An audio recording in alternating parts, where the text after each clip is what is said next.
آج بھی جنگیں جو ہیں فائنینشیل بیسس کے اوپر بھی ہوتی ہیں اور بہت ساری بیسس کے اوپر ہوتی ہیں، تو اس وقت بھی جنگ کی وجہ سے جو مسلمانوں کو اس کا فائدہ بھی ہوتا تھا، فائنینشلی بھی اور اس کے علاوہ دینی لحاظ سے بھی، ٹھیک ہے. تو اس لیے پھر جب یہ واپس آئے تو ان کی طبیعت خراب ہو گئی، اور ان کا بتایا جاتا ہے جب ان کی حضرت ابو سلمہ کی، ٹھیک ہے، ابو سلمہ کے نام سے مشہور تھے، تو اور ان کی جو بیوی تھی وہ بھی سلمہ کے نام سے مشہور تھی، ٹھیک ہے، جو کہ بعد میں نبی علیہ السلام کے نکاح میں بھی آئیں. ان کے بارے میں بھی ہم انشاءاللہ نیکسٹ ایپیسوڈ کے اندر بات کریں گے، ٹھیک ہے. تو جب یہ بیمار ہو گئے، ان کی وفات قریب قریب تھی، تو نبی علیہ السلام کو بلایا گیا، ٹھیک ہے، کہ آپ آئیں اور ابو سلمہ کی عیادت کر لیں، یا ان کے آخری لمحات چل رہے ہیں تو آپ ان کو دیکھ لیں. جب نبی علیہ السلام آئے وہاں پہ تو ان کی آنکھیں کھلی ہوئی تھی، ٹھیک ہے، اور نبی علیہ السلام نے دیکھا کہ اور ان کی آنکھیں بند کی اور بتایا کہ یہ ابو سلمہ جو ہے ان کی وفات ہو چکی ہے. اور پھر اس وقت یعنی ابو سلمہ جب وفات پا گئے تو نبی علیہ السلام نے وہاں پہ ان کی میت کے اوپر یا ان کی ڈیڈ باڈی کے اوپر آ کے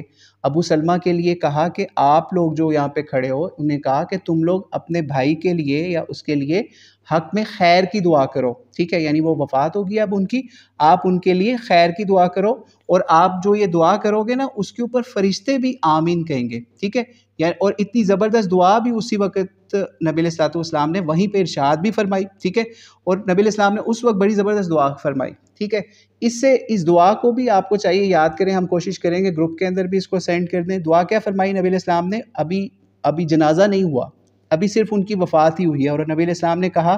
اللہم اغفر لی ابی سلمہ ورفع درجته فی المہدیین واخلفہ فی عقبہ فی الغابرین واغفر لنا ولہ یا رب العالمین اللہم افسح فی قبرہ ونور لہ فیہ. یعنی اس کا ترجمہ کچھ یوں ہے، اگر آپ کو اپنی زبان میں نہ بھی ہو یاد، تو جب کوئی بندہ وفات ہو جائے اور آپ اس کے جنازے کے اوپر جائیں تو اس دعا کو ضرور پڑھیں. اور غالباً ہم ایک دفعہ ایک جنازے پہ گئے تو وہاں پہ بھی کسی نے، ابھی جنازہ نہیں ہوا تھا لیکن جو لوگ بیٹھے ہوتے ہیں وہاں پہ ان کو یہ دعائیں پرنٹ کرا کے بھی کسی نے دی ہوئی تھی، ٹھیک ہے. تو غالباً یہی ایک دعا تھی. اس کا ترجمہ کچھ یوں تھا کہ اے اللہ، نبی علیہ السلام نے ابو سلمہ کے لیے دعا کیا کی، اے اللہ ابو سلمہ کی مغفرت فرما اور ہدایت یافتہ لوگوں میں ان کے درجات بلند فرما، اور ان کے بعد باقی رہ جانے والوں میں تو اس کا خلیفہ بن جا، اور اے رب العالمین تو اس کی اور ہماری مغفرت فرما. یا اللہ اس کی قبر کو کشادہ کر اور اس کے لیے اس کو یعنی قبر کو روشن فرما. تو کتنی زبردست دعا ہے کہ اللہ تعالیٰ کے نبی نے یہاں پہ ابھی جنازہ بھی نہیں ہوا اور وہاں پہ دعا کر دی. اس سے بھی ہمیں ایک مسئلہ یہ سمجھ آ گیا کہ جب بھی آپ جنازے پہ جائیں نا تو لوگ وہاں پہ آج کل آپ آبزرو کیجئے گا، وہاں پہ ایسے خاموش ہو کے بیٹھے ہوتے ہیں یا اپنی دنیا کے بارے میں ڈسکس کر رہے ہوتے ہیں. ہاں جی بھائی آپ کے کاروبار کا کیا حال ہے، آپ کی ایجوکیشن، آپ کیا کر رہے ہو، کہاں ہو.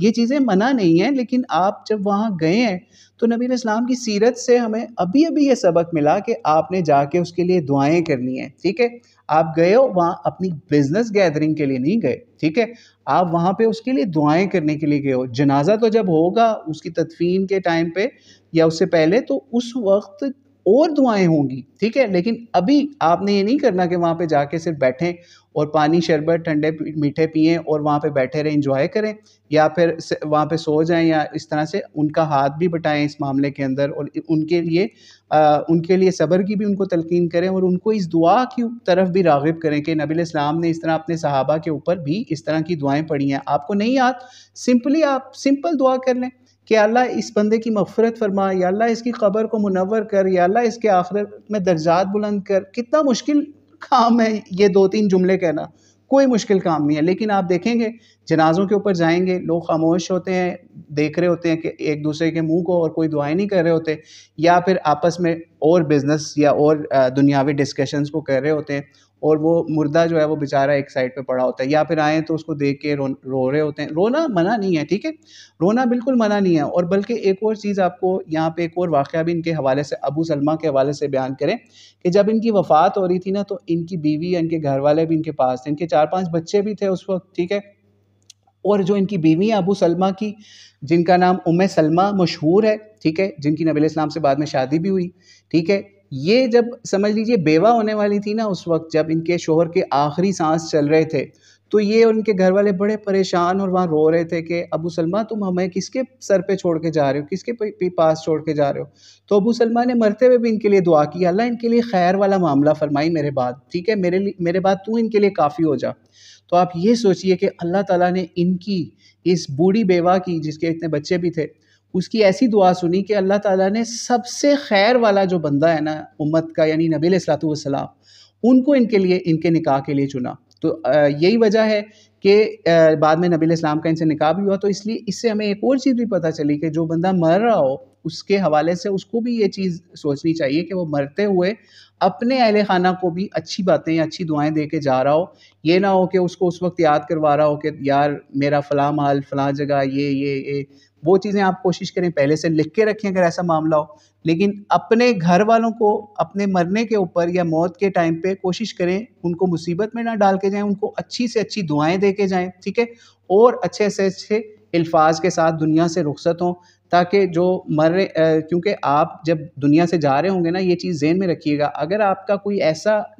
کڑوا تیر ان کے سینے میں لگ گیا نا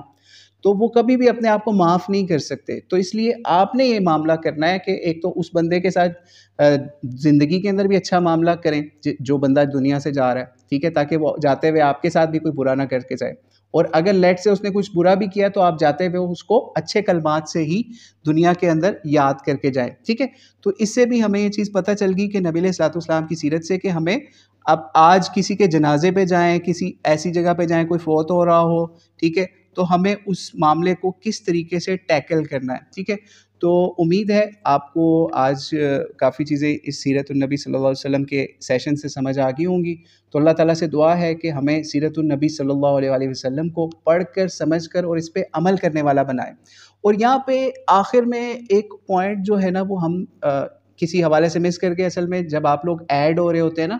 تو اس وقت کئی پوائنٹس ہوتے ہیں وہ مس ہو جاتے ہیں. تو اس لیے کوشش کیا کریں سٹارٹنگ کے اندر ہی آپ لوگ آ جائیں، تاکہ یہ کیونکہ ہم خود ایڈمٹ کر رہے ہوتے ہیں آپ کو کلاس کے اندر، تو اس کے اندر کلک کرتے کرتے کچھ پوائنٹس کئی دفعہ مس بھی ہو جاتے ہیں، ٹھیک ہے. آپ کو ایڈمٹ کر رہے ہوتے ہیں تو کئی دفعہ کوئی چیز ہمارے دماغ سے ایگزٹ ہو رہی ہوتی ہے. تو یہ جو دوسرا پوائنٹ تھا نا اس کے اوپر ذرا دوبارہ آئیں تاکہ ہم اس کو یہاں سے ختم کرتے ہیں دوبارہ سے. حضرت حسن اور حسین بن علی، ان کے ساتھ حضرت علی کا بھی نام آ رہا ہے، ٹھیک ہے. حضرت علی کی لائف کے بارے میں بھی ایک واقعہ سیرت النبی صلی اللہ علیہ وسلم سے آپ کو آج ہم شیئر کر دیں، کیونکہ نبی علیہ السلام کی بھی ہم نے تیسری چوتھی شادی کے بارے میں بھی بات کی، ٹھیک ہے، جو کہ سیدہ حفصہ کے ساتھ ہوئی. اس سے پہلے بھی شادیوں کے بارے میں بات کر چکے، لیکن یہاں پہ ایک بہت سینسٹیو معاملہ ہم نے آپ کو بتانا تھا سیرت النبی صلی اللہ علیہ وسلم سے، کہ حضرت علی کی چونکہ حضرت فاطمہ سے شادی ہوئی ہوئی تھی، تو ہوا یہ کہ حضرت علی کو کہیں سے ایک اور رشتہ آیا یا حضرت علی نے دوسری شادی کا ارادہ کر لیا، ٹھیک ہے. صحیح بخاری کے اندر بھی یہ روایت ہمیں ملتی ہے. تو اس میں کیا ہوا، جب حضرت علی نے ارادہ کر لیا تو سیدہ فاطمہ رضی اللہ تعالیٰ عنہا کو بہت دکھ پہنچا یا رنج پہنچا، اور یہ بات نبی علیہ الصلوۃ والسلام تک بھی پہنچ گئی. اور وہ اصل میں جو عورت تھی نا جس سے حضرت علی نے نکاح کا ارادہ کر لیا تھا یا اس طرف جانے کا سوچا تھا، وہ تھی ابو جہل کی بیٹی، ٹھیک ہے. ابو جہل کی رشتہ دار تھی یا بیٹی تھی جس کا نام جمیلہ تھا، ٹھیک ہے. حالانکہ وہ مسلمان ہو چکی تھی اس وقت، لیکن نبی علیہ السلام کو جب یہ بات پتہ چلی تو نبی علیہ الصلوۃ والسلام فوراً ممبر کے اوپر آئے، ٹھیک ہے، مدینے کے اندر ممبر کے اوپر آئے. اور سیدہ فاطمہ بھی غمگین تھی. تو نبی علیہ الصلوۃ والسلام نے کہا کہ میں کسی حلال کو حرام اور حرام کو حلال نہیں کر سکتا، یعنی اشارہ کیا کہ دوسری شادی حرام نہیں ہے، ٹھیک ہے، لیکن میں پسند نہیں کرتا کہ میرے دشمن کی بیٹی یعنی ابو جہل کی بیٹی، ٹھیک ہے. ابو جہل اسلام کا بہت بڑا دشمن تھا، ٹھیک ہے، اس امت کا فرعون کہا گیا ہے ابو جہل کو، ٹھیک ہے. تو اس کی بیٹی میری بیٹی کے ساتھ جمع ہو جائے، یعنی اس کی سوکن بن کے یا اس کی سیکنڈ بن کے آ جائے. لیکن میں حلال کو حرام نہیں کرتا، لیکن مجھے یہ بھی پسند نہیں ہے کہ میں میری بیٹی جو ہے فاطمہ، اس کو یہاں تک کہا کہ یہ میرے جگر کا ٹکڑا یا میری باڈی کا پارٹ ہے، تو میں اس کو ناراض ہوتا ہوا بھی نہیں دیکھ سکتا، ٹھیک ہے. تو اس سے ہمیں یہ چیز پتہ چلی کہ دوسری شادی جو ہے وہ حرام کام نہیں ہے، ٹھیک ہے. لیکن اگر آپ کی فیملی کے اندر کچھ ایسے بڑے بڑے پرابلم بننے کی وجہ یہ بن سکتی ہے دوسری شادی، لائک آپ کی پہلی بیوی جو ہے وہ جنت کی عورتوں کی سردار کی طرح کی اس کی سیرت ہے، ٹھیک ہے، اور اس کو جس عورت سے آپ شادی کرنے لگے ہیں اور وہ بڑی عجیب سی عورت ہے یا اس کا کسی ایسے خاندان سے تعلق ہے جس نے دین کا جس کو الف بے کا نہیں پتا، ٹھیک ہے، اور کوئی ایسا معاملہ بھی نہیں ہے کہ وہ کوئی بیواؤں میں معاملہ ہو گیا یا اس کا کوئی والی وارث نہیں ہے، اس کا قبیلہ نہیں ہے یا اس کے ساتھ کوئی معاملہ، وہ ایسا معاملہ بھی نہیں ہے. تو اگر آج آپ کو کوئی دوسری شادی کرنی ہے تو بڑا سوچ سمجھ کے اپنے معاشرے کے اندر کرنی ہے. اور فوری نبی علیہ الصلوۃ والسلام کی اس سیرت کے اس پارٹ کو ذہن میں لے کے آنا ہے کہ جس طریقے سے نبی علیہ الصلوۃ والسلام کو بینگ اے فادر آف بی بی فاطمہ تکلیف ہوئی تھی نا، اگر کسی اور کی بیٹی کو بھی کسی کے دوسری شادی کے کرنے سے تکلیف ہو رہی ہے یا ایسا معاملہ ہو رہا ہے، تو آپ کو فوری اس کے اوپر سیکنڈ تھاٹس آنی چاہیے کہ کیا معاملہ ہے جس کی وجہ سے ان کو اس شادی کے اوپر تکلیف ہو رہی ہے، ٹھیک ہے؟ تو اس لیے اس کی وجہ یہ بھی ہے کہ قرآن پاک نے بھی اس کے اوپر حکم لگایا کہ اگر آپ انصاف نہیں کر سکتے تو آپ نے دوسری شادی کی آپ کو اجازت نہیں ہے، قرآن نے اس چیز کا آپ کو حکم دے دیا ہے۔ تو اس لیے آپ کو بھی اگر دوسری شادی والا معاملہ پیش آتا ہے تو آپ کو بھی نبی علیہ السلام کی سیرت کے اس پہلو کو دیکھنا ہے کہ کیا جو پہلی بیوی ہے وہ کیسی ہے، ٹھیک ہے؟ پھر اس کے علاوہ کیا جس دوسری بیوی سے آپ شادی کرنے دوسری عورت سے شادی کرنے کی پلاننگ کر رہے ہیں اس کا خاندان کیسا ہے، ٹھیک ہے؟ کہیں اس کے ذریعے سے آپ کے خاندان کے اندر کوئی ایمان کے حوالے سے، کوئی اسلام کے حوالے سے کوئی پرابلم آنے کا تو خدشہ نہیں ہے، ٹھیک ہے؟ یعنی آپ دیکھیے نا کہ وہ امت کا فرعون تھا ابو جہل، تو اگر اس کے خاندان سے آپ کا ریلیشن شپ شروع ہو جاتا ہے تو بہت بڑا خطرہ ہے کہ کہیں وہاں سے کوئی پرابلمز نہ ایسے آنے شروع ہو جائیں۔ اس خاندان کے اندر ابھی بھی بہت سارے لوگ کافر بھی تھے، ٹھیک ہے، حالانکہ یہ عورت مسلمان ہو چکی تھی۔ تو حضرت علی نے کیا کیا، حضرت علی بھی پھر علی تھے، بہت گریٹ شخصیت تھے، اور نبی علیہ السلام کی بات کے اوپر ناراضگی کے اوپر وہ کیسے کیا کرتے، انہوں نے حضرت فاطمہ کی پوری لائف کے اندر اس کے بعد کوئی دوسرا نکاح نہیں کیا، پھر حضرت فاطمہ کی وفات کے بعد ہی جو بھی نکاح ملتے ہیں وہ اس کے بعد ہی ہوئے۔ تو اس لیے سیرت النبی صلی اللہ علیہ وسلم کا سوچا کہ یہ پہلو بھی آپ کے سامنے رکھ دیں کہ ہمیں دوسری شادی کرتے ہوئے بھی بہت احتیاط، سمجھ بوجھ کے ساتھ یہ فیصلہ کرنا ہوتا ہے۔ تو اللہ تعالیٰ سے دعا ہے کہ اللہ تعالیٰ ہماری تمام ماؤں، بہنوں، بیٹیوں، بیویوں سب کی جو ہے وہ خیر و عافیت والا ان کے لیے معاملہ فرمائے، اور ان کو بھی یہ اللہ تعالیٰ سمجھ دے کہ اگر کوئی کسی بیوہ کو سہارا دینا ہے، کسی غریب مسکین کو سہارا دینا ہے، یتیموں کو سہارا دینے کے لیے کوئی مسلمان اگر دوسری شادی کرنے کا ارادہ کسی حوالے سے کر لیتا ہے تو ان کو پھر